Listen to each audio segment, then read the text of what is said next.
लो जी अज मैं ना सब्जी बना दिया तो बताओ वेख मैं याद आ गया मैं 3 दिन हो गए पहले लैके आया सी 3 दिन पहले मैं सब्जी लेने वास्ते गया तो उन्होंने ना जो थे मैंने ना सब्जी मैं क्या मैंने बताऊं भी तोल दे तो बताऊं ने मैंने वखरे 3-4 पाते मैं क्या वो नहीं ऐस बताऊं का करके तो मैं सब्जी लैन दिया जे भाया तू ए बताऊं नहीं देना तो फिर मैं बताऊं को नहीं लैने मैं दूजियां सब्जियां ले लिया मैं ठीक है कहना इन्हें तू करना की मैं क्या बड़ा जरूरी है ठीक है ए बाबा जी इन्हों की हुई है लव मैरिज ठीक है ए कपल है कपल ਇਹ ਵੇਖੋ ਲਵ ਮੈਰਿਜ ਕੀਤੀ ਹੈ ਜਿਹੜੇ ਅੱਜ ਕੱਲ ਦੇ ਹੰਸਾਂ ਦੇ ਜੋੜੇ ਨਾ ਜਿਹੜੇ ਚਿੜੀਆਂ ਕਰਦੇ ਨੇ ਠੀਕ ਹੈ ਤੁਹਾਡੇ ਨਾਲ ਤੇ ਬਤਾਉ ਹੀ ਚੰਗੇ ਨੇ ਸਾਥ ਨਹੀਂ ਛੱਡਿਆ ਅਗਲਿਆਂ ਨੇ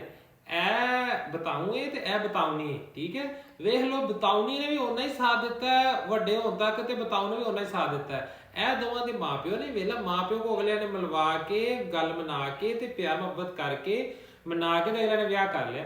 ਸਾਡੀ ਬਤਾਉ ਨਹੀਂ ਪਤਾ ਨਹੀਂ ਕਿੱਥੇ ਮਰੀ ਪਈ ਹੈ ਬਤਾਉਣੀ ਹੈ ਵੇਖ ਲਾ ਤੇਰੇ ਨੂੰ ਤੇ ਬਤਾਉ ਚੰਗੇ ਨੇ ਹੈ ਮੇਰੀ ਬਤਾਉਣੀ ਜਿਹੜੀ ਕਿਤੇ ਬਾਹਰ ਹੀ ਵੇਖੀ ਵੁਖੀ ਜਾਂਦੀ ਹੈ ਠੀਕ ਹੈ ਟਾਈਮ ਉਹਨਾਂ ਤੇ ਬਤਾਉਣੇ ਨੇ ਕਹਿਣਾ ਮੇਰੀ ਮੰਮੀ ਨਹੀਂ ਮਾਰ ਰਹੀ ਮੇਰੇ ਪਾਪਾ ਨਹੀਂ ਮਾਰ ਰਹੇ ਹੈ ਜੇ ਬਤਾਉ ਦਾ ਮਾਂ ਪਿਓ ਮੰਨ ਸਕਦਾ ਤੇ ਤੇਰਾ ਮੰਨ ਸਕਦਾ ਬਸ ਗੱਲ ਇੰਨੀ ਕਿ ਕੋਸ਼ਿਸ਼ ਕਰਨੀ ਪੈਣੀ ਹੈ ਤੇ ਜੇ ਬਤਾਉਣੀ ਹੈ ਤੂੰ ਨਾ ਬਣਾਇਆ ਤੇ ਫਿਰ ਤੇਰਾ ਵੀ ਆਹ ਹਾਲ ਹੋਣਾ ਵੇਖੀ ਬਿਸਮਿਲ੍ਲਾਹਿਰ ਰਹਿਮਾਨਿਰ ਰਹੀਮ ਅੱਲਾਹੁ ਅਕਬਰ ਲਾ ਇਲਾਹਾ ਇল্লাল্লাহ ਅੱਲਾਹੁ ਅਕਬਰ ਅੱਲਾਹੁ ਅਕਬਰ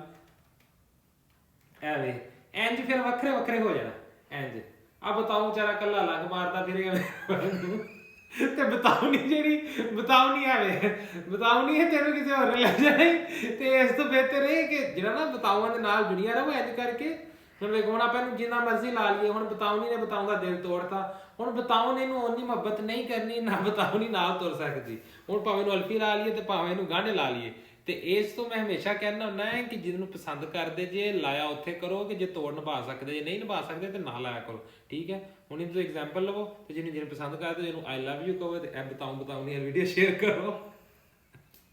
ਤੇ ਮੈਂ ਅਗਰ ਟਿਕਟੋਕ ਤੋਂ ਵੇਖਦੇ ਜੇ ਤੇ ਫੋਲੋ ਕਰੋ ਠੀਕ ਹੈ ਅਗਰ YouTube ਤੇ ਵੇਖਦੇ ਜੇ ਤੇ ਸਬਸਕ੍ਰਾਈਬ ਕਰੋ ਠੀਕ ਹੈ ਅਗਰ ਇੰਸਟਾ ਫੇਸਬੁੱਕ ਜਿੱਥੇ ਮੇਰੇ ਫੋਲੋ ਕਰ ਦਿਓ ਬਸ ਕਰ ਦਿਆ ਕਰੋ ਠੀਕ ਹੈ ਮੈਨੂੰ ਨਹੀਂ ਪਤਾ ਓਕੇ ਤੇ ਬਾਏ ਬਾਏ